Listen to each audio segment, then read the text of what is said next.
घरोघरी मातीच्या चुली या मालिकेच्या आजच्या भागामध्ये आपल्याला असे पाहायला मिळते की इकडे आता सुमित्रा ही लताजवळ बसून राहिलेली असते.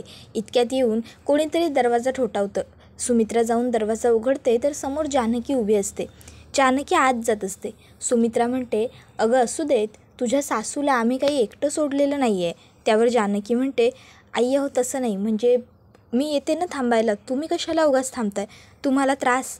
त्याबरोबर सुमित्रा म्हणते, अगं त्रास कसला त्यात, असू दे थांबते मी. त्यावर जानकी म्हणते, अहो आई नको, जर तुम्ही थांबलात आणि अचानक त्यांना जाग आली आणि त्यांनी मला आवाज दिला तर मग मी इथे असायला हवं ना, म्हणून म्हणते तुम्ही थांबण्यापेक्षा इथे मी थांबते ना.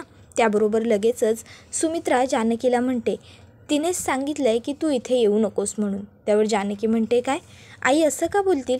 त्यावर सुमित्रा म्हणते, बोलली आहे ती असं. जर तुला वाटत असेल ना की तुझ्या सासूने लवकर बरं व्हावं तर तू इथे फिरकूसुद्धा नकोस, तिला तू इथे नको आहेस. त्यावर जानकी म्हणते, असं म्हणाल्या त्या. त्यावर लगेचच सुमित्रा सांगते, हो असं म्हणाली ती, आणि तिने स्वतः ही गोष्ट सांगितली हां आम्हाला. आता तिने आम्हाला सांगितली ते आपलं आम्ही तुला सांगितलं, आता काय करायचं हे तू ठरव बाई.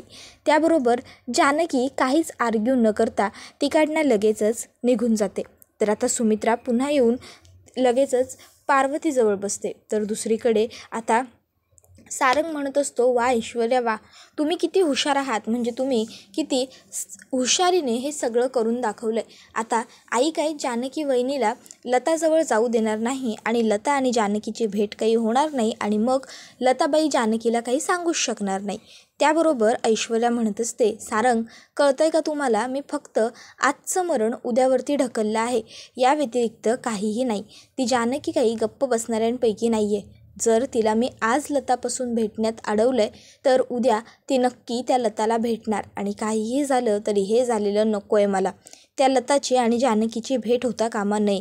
जर त्यांनी एकमेकाला खरं सांगितलं ना तर खूप मोठा प्रॉब्लेम होईल. त्यावर लगेच सारंग म्हणतो, तुम्हाला वाटतं का जानकी वहिनी कधी गप्प बसेल म्हणून.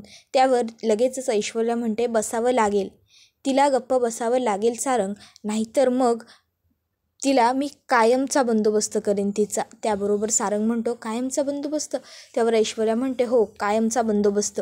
सारंग म्हणतो, हे बघा तुम्ही असं काही बोलू नका ऐश्वर्या. त्यावर ऐश्वर्या म्हणते, सारंग असा विचार करावा लागेल आणि मला असं बोलावंसुद्धा लागेल, नाहीतर ती जानकी त्या लतापर्यंत पोहोचेल आणि मग आपल्या हातात मात्र काहीच उरणार नाही. आणि एवढ्या कष्टांनी एवढ्या मेहनतीने जी प्रॉपर्टी आपण आपल्या नावावरती केली आहे ना, ती प्रॉपर्टी आपल्याला घरातल्यांना पुन्हा देऊन टाकावी लागेल आणि मग आपल्याला वनवास भोगायला जावं लागेल, तो सुद्धा कायमचा. चालणार आहे का सारंग तुम्हाला, बोला ना. त्यावर मात्र आता सारंग हा काही बोलत नसतो, तो गप्प राहतो. त्याबरोबर ऐश्वर्या उठते आणि म्हणत असते, सारंग माझं एक काम करा, आज तुम्ही घरातल्या सगळ्यांना घेऊन कुठेतरी बाहेर जा. आता तुम्ही सगळ्यांना घेऊन कुठेतरी बाहेर जा असं ऐश्वर्याने सारंगला सांगितल्यावर सारंग म्हणतो, अहो पण मी आता सगळ्यांना घेऊन कुठे जाऊ. ऐश्वर्या म्हणते, कुठेही जा सारंग, स्वतःच्या बुद्धीचा थोडा वापर करा, तिचा विचार करा आणि सांगा कुठेही जा. त्याबरोबर सारंग म्हणतो, कुठं जाऊ, सगळ्यांना एकत्र घेऊन. थांबा ऐश्वर्या, मला आठवू द्या, विचार करू द्या. त्यावर लगेचच तो ऐश्वर्याला विचारतो, आपल्या घराच्या अंगणात गेलो तर चालेल. त्यावर ऐश्वर्या म्हणते, कुठेही चालेल सारंग, कुठेही घेऊन जा, पण सगळ्यांना घेऊन जा, सगळे तुमच्याबरोबर असायला हवे. त्याबरोबर लगेचच आता सारंग म्हणतो, ठीक आहे ऐश्वर्या, मी सगळ्यांना घेऊन जातो. त्यानंतर आता इथे ऐश्वर्या म्हणत असते की जानकीचा खेळ संपवायचा. एकदा का जानकीचा खेळ संपला की मग मात्र आपल्या डोक्याला कसलंच टेन्शन उरणार नाही, कसलंच नाही. आपण आता मग सगळ्यातनंच मोकळे होऊन जाऊ. आता सारंगने ठरवलेलं असतं की आपण ट्रेजर हंट खेळायला नेहमीप्रमाणे सगळ्यांना बोलवायचं आणि सगळेजण ट्रेजर हंट खेळायला जमा झाले की मग बरोबर आपण त्या ठिकाणाहून ऐश्वर्याला इशारा करायचा. इशारा तिकडनं बघून ऐश्वर्या निघणार आणि येऊन तिचं काम करणार. म्हणजे याने काय होणार, घरातल्या कोणाला संशयही नाही येणार आणि ऐश्वर्याचं जे काम आहे ते सुद्धा होणार, तिचा प्लॅन सक्सेसफुल होणार. तर आता इथे लगेचच सारंग हा ऐश्वर्याला म्हणतो, ऐश्वर्या तुम्ही सांगितलं आहे तसंच होईल, घरातले सगळे बाहेर जातील. ऐश्वर्या म्हणत असते की आत्ता एकदा की ह्या जानकीचा प्लॅन संपला की बास. सारंग काहीतरी विचार करा, आपल्याला काय करता येईल. सारंग लगेचच विचार करायची ॲक्टिंग करायला लागतो. ऐश्वर्या म्हणते, सारंग मी तुम्हाला विचार करा सांगितलं आहे, ॲक्टिंग नाही, कळतं आहे का तुम्हाला. त्याबरोबर आता इथे सारंग हा सगळ्यांना घरातल्यांना गोळा करतो. शरू म्हणते, अरे सारंग, का गोळा केलंस बाबा आम्हाला? काय काम आहे तुझं ते तरी बोल. त्यावर सारंग म्हणत असतो, सांगतो सगळ्यांना सांगतो. ताई, अगं मी ना आज रील्स स्क्रोल करत होतो. तेव्हा रील्स स्क्रोल करता करता त्यामध्ये मला एक रील सापडलं गं, म्हणून मग मी तुम्हाला सगळ्यांना इथं बोलवलं आहे. त्याबरोबर आता मला रील सापडलं हे ऐकल्यावर सौमित्र लगेचच सारंगला म्हणतो, रील? त्यावर सारंग सांगतो, हो अरे सौमित्र दादा, एकदा ऐकून तर घे मी काय सांगतोय ते. त्यावर सौमित्र म्हणतो, नाही मला रील वगैरे बनवण्यात काही इंटरेस्ट नाही आहे आता सारंग. त्याबरोबर सारंग म्हणतो, अरे सौमित्र दादा, मी कुठं म्हणतोय तुला की तू रील बनव म्हणून? आपल्याला रील करायचीच नाही आहे. ऐक ना, आपण म्हणजे मी त्या रीलमध्ये काय बघितलं माहिती आहे का? त्याच्यात त्यांना भावंडं मजा मस्ती करत होते, गाण्यांच्या भेंड्या खेळत होते, छान एन्जॉयमेंट करत होते रे. त्याबरोबर लगेचच ऋषिकेश म्हणत असतो की सारंग, जे काही बोलायचं आहे ते स्पष्ट बोल, मुद्द्यावरती ये. त्याबरोबर लगेचच सारंग म्हणतो, अरे होच दादा, मुद्द्यावरच येतोय मी काय म्हणतोय, मग त्यामध्ये सगळे कसे मजा मस्ती करत होते आणि आपण सुद्धा पूर्वी किती मजा मस्ती करायचो, छान कल्ला करायचो. मग आज आपण सुद्धा तसंच करूया ना, आपण सुद्धा पुन्हा एकत्र येऊ, मजा मस्ती करू. त्याबरोबर लगेचच आता सौमित्र म्हणायला लागतो की नाही सारंग, आता आपण लहान नाही आहोत. त्याबरोबर लगेचच सौमित्रला आता सारंग सांगत असतो की दादा, अरे आपण पूर्वी तरी लहान कुठे होतो, तरी करायचोच की दंगामस्ती मजा मस्ती. मग आज करायला काय हरकत आहे? खेळूया की सगळीजणं, तेवढीच जरा मजा येईल रे. घरात एवढ्या दिवसांपासून आबोला आहे, वाद आहे, सगळे कसे मिटून जातील एकाच फटक्यात, आनंद होईल घरामध्ये सगळ्यांना. म्हणून म्हणतोय खेळूया की दादा. अरे ऐक ना माझं, सगळ्यांना खेळायला होईल. बोल ना हो ऋषिकेश दादा, अरे तू तरी बोल ना हो, तू तरी खेळायला तयार हो. ए जानकी वहिनी, अगं तू सांग ना ऋषिकेश दादाला. तू सांगितलंस की ऋषिकेश दादा ऐकेल बघ तुझं. आपण आपलं नेहमीचा ट्रेजर हंटवाला गेम खेळूया ना, किती इंटरेस्टिंग आहे ते. त्याबरोबर लगेचच आता ऐश्वर्या म्हणते, सारंग अहो ट्रेजर हंटमध्ये काय एवढं इंटरेस्टिंग आहे? त्यावर लगेचच आता सुमित्रा म्हणते, अगं मी सांगते तुला ऐश्वर्या, आपल्या घरातला एक फोटो आहे, फॅमिली फोटो, आणि तो फोटो पझलच्या तुकड्यांमध्ये आहे.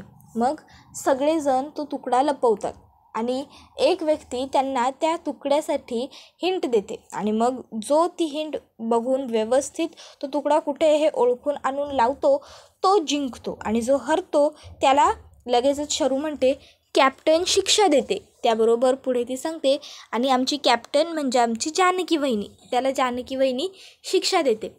मग काहीही शिक्षा असू शकते, खरं बोलणे वगैरे. त्याबरोबर लगेचच हे ऐकून अवंतिका आणि ऐश्वर्या दोघींनासुद्धा ह्या गेममध्ये इंटरेस्ट येतो. आता अवंतिकाला इंटरेस्ट खरोखर येतो, ऐश्वर्या मात्र नाटक करते. तर आता इथे सारंग म्हणतो, खेळूयात ना मग दादा, अरे बोल ना, आहे ना इंटरेस्टिंग गेम आपला, चल ना. त्याबरोबर लगेचच आता सुमित्रा उठते आणि ऋषिकेशला म्हणत असते, ऋषिकेश अरे काय चाललं आहे तुझं? सारंग एवढं बोलतोय ना खेळूया म्हणून, तर खेळ ना. त्याबरोबर आता ऋषिकेश म्हणायला लागतो, नाही आई, माझी खरंच इच्छा नाही आहे. त्याबरोबर सुमित्रा म्हणते, अरे असं काय करतोयस? माझ्यासाठी तरी हो म्हण, माझ्यासाठी खेळ ना. त्याबरोबर जानकी ऋषिकेशकडे बघते आणि ऋषिकेशला डोळ्याने खुणवते, आई एवढं बोलतायत तर हो म्हणा, नाही म्हणू नका. त्याबरोबर ऋषिकेश लगेचच म्हणतो, आई ठीक आहे, तू बोलतेस तर तयार आहे मी खेळायला, खेळू आपण. त्याबरोबर लगेचच आता सारंग हा सगळ्यांना गोळा करतो आणि म्हणतो, चला चला बाहेर चला, अंगणात खेळू, किती मजा येईल माहिती आहे का तुम्हाला? पूर्वी आपण किती मजा करायचो. ए उठ सौमित्र दादा, उठ, वहिनी उठा, उठा उठा उठा, चल चल चल सगळ्यांनी चला. आणि मग तो सगळ्यांना घेऊन तिकडनं बाहेर निघून जातो. तर इकडे आता पार्वती म्हणजेच लताबाई ही एकटीच बसलेली असते आणि ती विचार करत असते, ऐश्वर्याने उगाच मला इथे अडकून ठेवलं आहे. मला फक्त माझ्या मुलीला भेटायचं आहे, माझ्या मुलीकडे मला जायचं आहे. खरंच ऐश्वर्या बोलली तसं खरं असेल का? ती जानकी माझ्या जीवावर उठली असेल का? नाही, उठले असेलच. मी तिचं घर फोडलं, तिच्या माणसांना एकमेकांपासून दुरावलं, मग ती माझ्या जीवावर उठणं अगदीच स्वाभाविक आहे. पण मला माझ्या मुलीला भेटायला जायचं आहे, मला काहीही करून इथून सुटायचं आहे. पण कसं, काय करू, हा सगळा प्रश्न लताबाईला पडलेला असतो. लता म्हणत असते, आता खरं तर मला हे नाटक नकोसं झालं आहे, पण मला इथून बाहेरही पडता येत नाही आहे. काय करू, कसा करू, असा विचार लताबाईच्या मनामध्ये सुरू असतो. इतक्यात त्या ठिकाणी नानासाहेब पोहोचतात. नानासाहेब लताला विचारत असतात, कसं वाटतंय तुम्हाला आता? आता नानासाहेबांना बघून लगेचच लता पार्वतीच्या झोनमध्ये येते आणि म्हणते, हो आता ठीक आहे नानासाहेब, अहो पण तुम्हाला काय गरज होती इथे येण्याची? त्याबरोबर नानासाहेब सांगतात, काही नाही, तुमची चौकशी करण्यासाठीच इथे आलो. अहो आज मुलं वगैरे सगळेच जरा अंगणात मजा करतायत, खेळतायत, म्हणून म्हटलं तुम्हाला बरं आहे का नाही ते बघावं. त्याबरोबर लगेचच सुमित्रा म्हणते, तशी आता ठीक आहे मी, पण नानासाहेब अहो तुम्ही कशाला आलात इथे? तुम्ही इथे आलेलं सुमित्राला आवडणार नाही. उगाचच्या उगाच कशाला यायचं तुम्ही इथे? त्याबरोबर नानासाहेब म्हणतात की नाही, तसं काही नाही आहे. बरं, आज आपल्या अंगणात मुलं कशी काय खेळत आहेत? नाही म्हणजे आपलं अंगण एवढं मोठं आहे घराचं, मी पाहिलं होतं, पण घराच्या अंगणात कधी कोणी खेळताना दिसलं नव्हतं. त्यावर नानासाहेब सांगतात, पूर्वी जशी सगळी मुलं आपली आनंदात खेळायची ना, आज अगदी तशीच पुन्हा पूर्वीसारखी खेळत आहेत. मला माहिती आहे तुम्हालासुद्धा इथे एकटं एकटं वाटत असेल, पण तुम्हाला बरं नाही आहे म्हणून, नाहीतर तुम्हालाही अंगणात नेलं असतं की. त्यावर लगेचच आता पार्वती म्हणायला लागते, असू द्या नानासाहेब, काही हरकत नाही, तसंही मुलं आनंदात आहेत ना सगळी, मग मला तेवढंच पाहिजे. आणि आपलं काय एवढं? त्याबरोबर नानासाहेब म्हणतात, बरं ठीक आहे, तुम्ही आराम करा, आम्ही आता येतो. तुम्हाला काही लागलं तर जानकीला सांगा. नानासाहेब जात असतात. इतक्यात पार्वती जोरात ओरडते, नको जानकी नको. त्याबरोबर नानासाहेब म्हणतात, काय जानकी नको? त्यावर पार्वती लगेचच रिलॅक्स होते आणि म्हणते, नाही म्हणजे ती कशाला ना, असं म्हणत होते मी. त्यावर नानासाहेब म्हणतात, अहो ती कशाला म्हणजे असं कसं? ती आपल्या घरची थोरली सून आहे. कोणाला काय हवं नको, जास्त हवं कमी पाहिजे ते सगळं तीच बघते ना. मग तुम्हाला काय हवं नको ते सुद्धा सगळं ती बघायला नको का? तुम्हाला काही बी लागलं तर तुम्ही तिला बिनधास्त बिनघोरपणे सांगा. अहो तुम्ही हॉस्पिटलमध्ये ॲडमिट होतात ना, तेव्हा पोर तुमच्या उशाला नुसती बसून होती. तुम्हाला काय हवं नको, तुमची सगळी सेवा, तुमची सगळी काळजी जानकीने एकटीने घेतली. उलट तुमच्यावर होणारा हल्लासुद्धा तिच्यामुळे टळला आणि तुमचा जीव वाचला. त्यावर लगेचच आता लताबाई विचारते, माझ्यावर हल्ला होणार होता? त्यावर नानासाहेब सांगतात, हो, अहो एक माणूस थेट चाकू घेऊन तुमच्या वॉर्डमध्ये आला होता तुमच्यावर हल्ला करायला, पण जानकीने तुमच्यावरचा हल्ला चुकवला आणि तुम्हाला वाचवलं देखील. तर दुसरीकडे आता सगळी भावंडं खेळण्यासाठी एकत्र आलेली असतात. आता जानकी ही पहिला सौमित्र भाऊजी तुम्हाला टर्न देऊ का असं विचारते. सौमित्र म्हणतो, वहिनी मला दे, पण सोपा प्रश्न विचार बरं. त्यावर जानकी म्हणते, सौमित्र भाऊजी, कोर्ट असो किंवा कोर्टाबाहेर तुमच्यासाठी काही अवघड आहे का? त्याबरोबर लगेचच पुढे ती म्हणते, तुम्हाला नक्की जमेल. आणि मग ती कोडं घालते, नावांचं गाव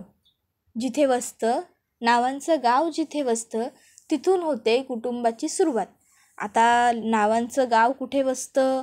त्यावर सारंग म्हणतो, दादा मोबाईलमध्ये सगळ्यांची नावं आणि नंबर सेव्ह असतात.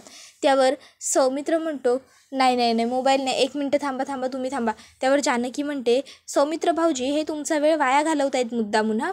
त्याबरोबर लगेचच सौमित्र म्हणतो, नेमप्लेट आणि मग तो नेमप्लेटमध्ये जो तुकडा असतो नेमप्लेटच्यावरती तो घेऊन येतो आणि लावतो. मग आता कोणाची टर्न असं जानकी विचारायला लागते. त्यावर लगेचच ती म्हणते, शरूवंश आता तुम्हाला? त्यावर शरू लगेच म्हणते, हो चालेल वहिनी विचार ना. मग जानकी म्हणते, ह्या घरातली दुसरी जानकी जिच्यासमोर तेवत असतो नेहमी दिवा. त्याबरोबर लगेचच आता इकडे शरू म्हणते, मला माहिती आहे ह्या घरातली दुसरी जानकी, पण दुसरी जानकी कोण आहे? त्यावर लगेचच सारंग, अगं शरूताई असं काय करते, दुसरी जानकी या घरातली म्हणजे आपली ओवी. त्याबरोबर लगेचच आता इकडे शरू म्हणायला लागते, हां ओवी, आणि दिवा म्हणजे देवघर आले. आणि मग ती देवघरात पळत जाते, पण देवघरात तिला काहीच सापडत नाही. शरू शेवटी हरलेली असते. त्यावर सगळे हसतात. शरू म्हणते, ताई वहिनी तुम्हाला अवघड टास्क दिला होतास. त्यावर जान्हवी म्हणते, तसं काही नव्हतं ताई. त्याबरोबर लगेचच ऋषिकेश म्हणतो, आता तुला शिक्षा मिळणार हा. मग जानकी तिला शिक्षा सांगते, ती म्हणजे तुम्ही अशी एक गोष्ट आम्हाला सगळ्यांना सांगा जी तुम्ही सगळ्यांपासून लपवली आणि खरं बोलायचं हां, असंच ऋषिकेश शरूला सांगतो. त्याबरोबर शरू म्हणतो, ठीक आहे सांगते. एकदा ना मला खूप ताप आला होता, म्हणजे खूप जास्त. तेव्हा मी कार्तिकला घेऊन दवाखान्यात गेले होते माझ्याबरोबर, आणि येताना ना मला पाणीपुरीवाला दिसला, तर मला खूप पाणीपुरी खाण्याचं क्रेविंग झालं. म्हणून मग मी मी असं सांगितलं कार्तिकला की आपण जे खातो ना बाहेर ते घरी गेल्यावरती विक्रांत बाबाला नाही सांगायचं. आणि मग आम्ही तिथे 4-4 प्लेट पाणीपुरी खाल्ल्या. त्याबरोबर लगेचच सगळे हसतात आणि म्हणतात, काय 4-4 प्लेट पाणीपुरी? तर सुमित्रा म्हणते, काय गं तू उगाचच्या उगाच का त्या बिचाऱ्या कार्तिकला असं काहीतरी शिकवत असतेस. त्याबरोबर जानकीसुद्धा म्हणते, न इट्स नॉट फेअर ताई, मला नाही आवडलं हे. तुम्ही एकटीने असं केलं ना. नेक्स्ट टाईम जेव्हा तुम्ही हा प्लॅन कराल तेव्हा तुमच्याबरोबर तुम्ही मला आणि ओवीलासुद्धा घ्याला, मग तुमचा हा प्लॅन सक्सेसफुल करायचा आपण. आता जानकीने असं म्हटल्याबरोबर लगेचच शरू हसते आणि म्हणते की हो वहिनी, नेक्स्ट टाईमपासून तुम्हीसुद्धा या आमच्याबरोबर. आणि मग लगेचच शरू जानकीला मिठी मारते. तर आता इथे ऋषिकेशसुद्धा हसतो जानकीचं बोलणं ऐकून आणि घरातल्या सगळ्यांनाच आनंद होतो. तर आता लगेचच अवंतिका म्हणते, मी सांगू का आता तो फोटो कुठे आहे ते. त्यावर लगेचच जानकी म्हणते, सांग बाई. मग लगेच आता ती सांगायला लागते तुळशीत. दुसरी जानकी आणि तिच्या पुढे तेवत असतो नेहमी दिवा म्हणून. त्याबरोबर लगेचच आता शरू जाऊन तो फोटो घेऊन येते. त्यानंतर आता तिसरं कोडं घालण्याची वेळ असते. तोपर्यंत अलगद ऐश्वर्या ही तिकडनं गायब झालेली असते. मग आता जानकी म्हणत असते, आता तिसरं कोडं कोणाला घालू?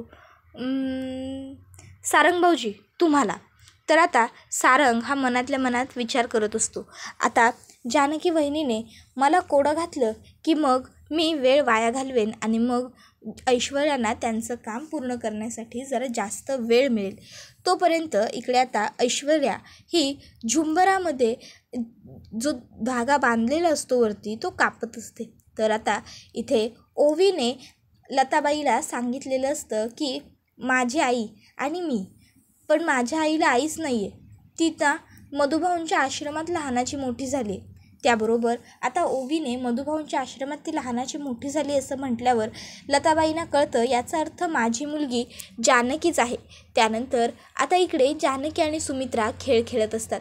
सुमित्रा जानकीला म्हणते, घर माझं फोडलंस का गं का गं का गं. त्यानंतर आता जानकी मात्र काहीच उत्तर देत नाही. तर नंतर खेळायला येते लता आणि जानकी. जानकी ही उभी असते, लता ही तिच्या चेहऱ्यावर हात ठेवते आणि म्हणते, रक्ताची नात तोडली जात नाही का गं का गं का गं. आता लता ही खूप जास्त भावूक झालेली असते. त्याबरोबर आता जानकी ही तिच्याकडे बघतच राहते. तर आता इकडे ऐश्वर्याने ते झुंबर कापलेलं असतं, त्यामुळे आता ते जानकीवरती पडणार असतं. त्याबरोबर हा व्हिडिओ इथेच संपतो. व्हिडिओ आवडला की व्हिडिओला लाईक करा. तसेच चॅनलवर नवीन असाल तर चॅनलला सबस्क्राईब करून बेल आयकॉनसुद्धा प्रेस करायला विसरू नका. धन्यवाद.